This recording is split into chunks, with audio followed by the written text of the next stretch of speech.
Hi, I'm Stewart Spinks and welcome to episode 178 of my podcast, Beekeeping Short and Sweet. Our autumn feeding continues. I'm uniting weaker colonies and we've even had a September swarm.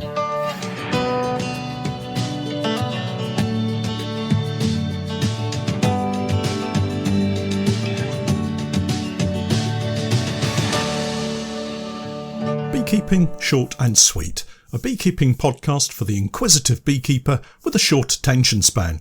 A beekeeper, in fact, just like me. I'm delighted to say that our podcast is now sponsored in part by Simon the Beekeeper. Making beekeeping an affordable hobby for everyone, Simon the Beekeeper provides the best value beekeeping equipment possible, along with a super fast delivery service. The bees won't wait, so their customers don't have to either.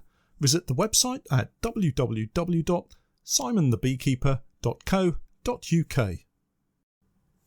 Hi everyone, welcome to another weekly podcast, and my beekeeping week this week has been another varied and somewhat interesting period for this time of the year. The weather has settled down into a more autumnal feel, with daytime temperatures hovering around a more average 20 degrees Celsius, and although the sun still has some heat in it, the days are definitely shortening quickly and nighttime temperatures are falling to near single digits. The mornings are also showing signs of autumn. It's a little hazy first thing, and I'm sure some early morning fog will start to appear over the coming days. It's still quickly burnt away though by the strength of the sun, but it's been noticeable that the grass in some of the apiaries isn't drying out as quickly as a few weeks ago. The autumn feeding continues. As usual, it's been a mixed bag, with some colonies taking down a 14 kilogram jerry can of feed in a week, while others have just taken half a can over the same period of time. I like to get as much of the feeding done by the end of September if I can. It gives me a chance to get the inner covers off the feeders so the bees can get into the nearly dry feeders and take every last drop of syrup. This has two benefits for me really. Firstly, the bees get to take every gram of syrup. I'm not wasting any as it's money already spent. And secondly, it means there's less to wash out when we remove them and get them back to base for cleaning.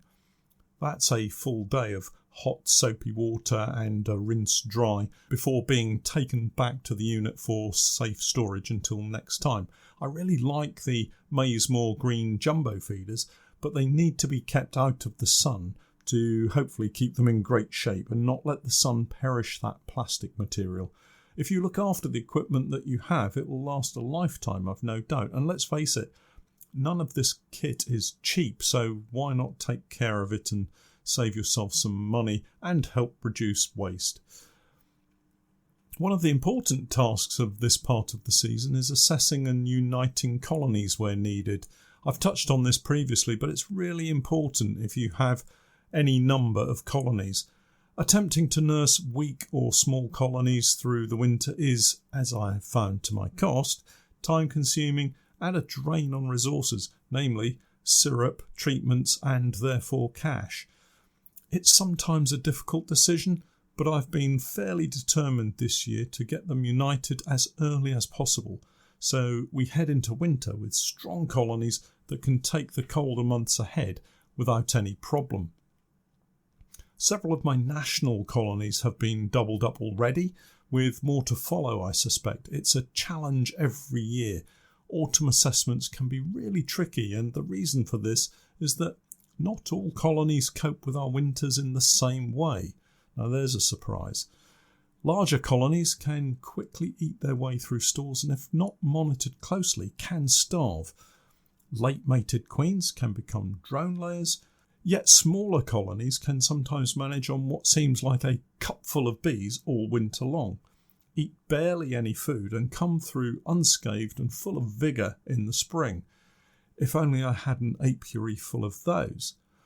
This, of course, isn't at all helpful for the beginner beekeeper who just wants to know exact numbers so they can get their bees through and enjoy a full season next year. Wouldn't it be great if I could just simply list an exact number of, say, 6 seams of bees and 20 kilos of stores, that kind of thing. Unfortunately, it's just not possible, and anyone who tells you that they can guarantee success with a specific set of numbers hasn't been keeping bees long enough. That's not to say you can't hedge your bets, as it were. A larger number of bees in the hive is better than fewer bees. More syrup stored is better than less. I've overwintered countless nukes on just 3 seams of bees. That's to say, when you look down into the nuke, the gap between 2 frames is what I'm calling a seam, so the box doesn't have to be full and bursting. Remember that you can also add more fondant to feed as you go through the winter, so feeding shouldn't be a problem either. This week I've united 3 colonies, 2 because they were small, and by that I mean in a brood box they occupied just 3 frames. The other was a box of bees that were queenless, but more about those later. The point is, I made a judgment on the bees based on experience that I've built up over the years, and it's something that you will develop as you do what I did, which is stumble my way through each season, making mistakes and hopefully trying to learn from them. Once again, I used the newspaper method. It's such a simple way of getting 2 colonies to settle together. The fun thing is checking back in on them a few days later and seeing how they've chewed through the newspaper, removed it all completely, and so neatly that it leaves an exact square or rectangle cut out of the newspaper to the exact dimensions of the footprint of your hive. In most cases, that is. Sometimes they get lazy, but for the most part they remove all of the newspaper, and you'll doubtless find it on the floor outside the hive. I have been asked what to do with the various hive parts once they've been united. Well, surplus kit, floor, crown board and roof all go back to the workshop for a quick clean-up, but there's a choice to be made when you consider the united brood boxes. Do you leave them both in place for the winter, or scramble up the frames and take away one box? Well, like all the other beekeeping questions, there's a choice to be made. Let me explain. If I'm uniting 2 strong colonies that have fully drawn frames with plenty of stored honey and pollen in them, but I'm uniting them because one is queenless, I'll leave both boxes and feed to get as many of the empty frames filled up with stores as possible. I'll do this on all hive types, but particularly on nationals. I do find that sometimes bees in national hives just don't manage to hold enough food in their brood box, so any additional food is welcome. If I'm uniting 2 colonies because they're both small, I'll remove one queen, unite them, and once united, I'll break down the boxes and shuffle the frames between the 2 boxes in order to reduce it down to just one brood box. I first remove any frames of foundation. It's really too late in the day for a small colony to draw foundation. Remember, they need resources, and to make wax they need a lot of it. It might be easier here to say what I keep rather than what I remove, so let's start again. Obviously, I want any brood that exists, so that's the first to be kept, centrally in the brood box that I intend to keep, which is on the hive floor on its stand. So let's say each colony has just 2 frames of brood in all stages. That now gives me 4 frames of brood in all stages. I'm feeling happier about the situation already.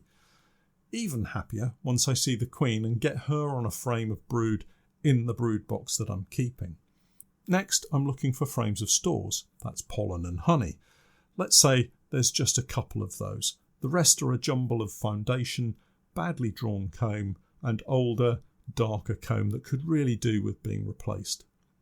What I'll tend to do is keep the older drawn comb and feed the bees, anticipating that they'll fill the older combs which are towards the outside of the brood box and can be removed easily next spring when I want to start replacing those old combs. Job done. Add a feeder, remove all the leftover frames and get them back to base to clean it all up. That's the best setup that I can leave those bees with to help them through the winter. This process continues throughout the apiary until I'm happy I've given them the best possible chances of seeing out the cold months, and I'll do that in all apiaries. That's the time that I do a count of the colonies that are going into the winter. It also means I shouldn't really see any winter losses due to colony strength or through starvation. The recent warmer weather we've been having has meant a flurry of calls regarding swarms, and I've even had one of my own colonies swarm on me. I think I may have been partly responsible though, in that I was attempting to get the colony to draw more frames. It was a national hive, and I'd moved the queen up into the second brood box on a frame of emerging brood, added a feeder to get them to draw the second brood box, and I thought that was job done. A kind of Bailey comb change, if you like. Only the intention was to keep both boxes on board until the spring. Well, the bees had a different idea. Rather than draw additional frames of foundation for their queen to lay eggs in, they simply got her somehow through the queen excluder between the two boxes, threw up a dozen or so queen cells and were off. Fortunately, it was a clipped queen, so the vast majority of the bees ended back in the hive, but I've no idea where the queen ended up. With this scenario, I decided to unite the colony with another queen-right colony rather than allow them to produce a new queen. The reason for this is that my own personal experiences of late September matings are that they very rarely get through the winter and turn into drone layers at some point around the new year. This is mostly due to poor matings, with a much reduced number of drones being available for mating at this time of the year. The poor boys are being kicked out of the colonies at a rapid rate now, and so successful matings are much more unlikely than compared to the spring or summer matings. So the colony was united with another queen-right colony, and I'll be leaving it as a double brood national setup to overwinter. At this time of the year, my thoughts begin to turn towards planning for next season. We had a hugely successful period of sales of nukes in the spring this year, which created its own set of problems for me, but we're all set to repeat that for spring 2022. The nukes that we've got are strong and well fed right now, so I have every expectation that they'll be bursting out of the box once the weather warms up again in the spring. Our borage experiment was everything I could have wished for, really. The production colonies performed really well, and the strength generally of all the colonies was excellent. Those smaller colonies that were building back up to strength after spring splits were able to maximise brood and fill frames with stores rapidly, although the weather wasn't perfect. We had some excellent days inspecting, but it never really settled completely, so there were days when I suspect all the nectar collected from previous foraging was eaten. As a first time on borage, I would definitely say it went well for us. We had a couple of scares on the drive down and back, but otherwise I'm happy overall with the work. The good news is we've been asked to go back and make it an ongoing relationship, which works really well for us. I just need wider straps and a cargo net big enough to cover the entire load. Then I'll feel I have a belt and braces set up that will give me the confidence when I'm hauling the trailer. Something that completely failed to take off this year was my queen rearing plans. I mean, it was a complete non-starter really. We made lots of splits and produced some decent queens from swarm cells, possibly the easiest method of queen rearing, but the planned queen rearing apiary just didn't happen. Now, you'll remember I keep banging on about a colony needing to have enough resources to get everything done. Well, the same rules apply to the beekeeper. You can't split colonies if they're not strong enough. You can't make up nukes if you don't have the boxes for them to go into. And you can't keep multiple plates spinning as a beekeeper if you don't have enough hands. I simply ran out of time. As a result, we ended up buying in probably more queens than I would normally like to do. And, again, that's a drain on resources. Cash flow in this instance. So the plan for next year is to put queen rearing and colony increase at the top of the list for spring and focus on the borage crop for our main honey production. I've no doubt we'll get a decent crop of oilseed rape honey. Our honey pour hives are surrounded by the stuff this autumn, and as long as the pigeons don't get to it, I'm sure it will do well. Interestingly, the farmer has sown it with a companion crop called buckwheat. I understand that the beetles that do so much damage to the rape crop are attracted to the buckwheat instead of the oilseed rape at this crucial development stage, and it gives the small rape plants a chance to establish themselves ready for the long wait until next spring.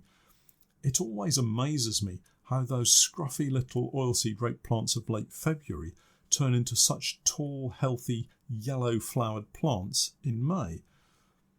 More of my plans as they develop over the coming weeks and months. Well, that's it for this week. I'll catch up with you all again next time, but for now, I'm Stewart Spinks, and that was Beekeeping Short and Sweet.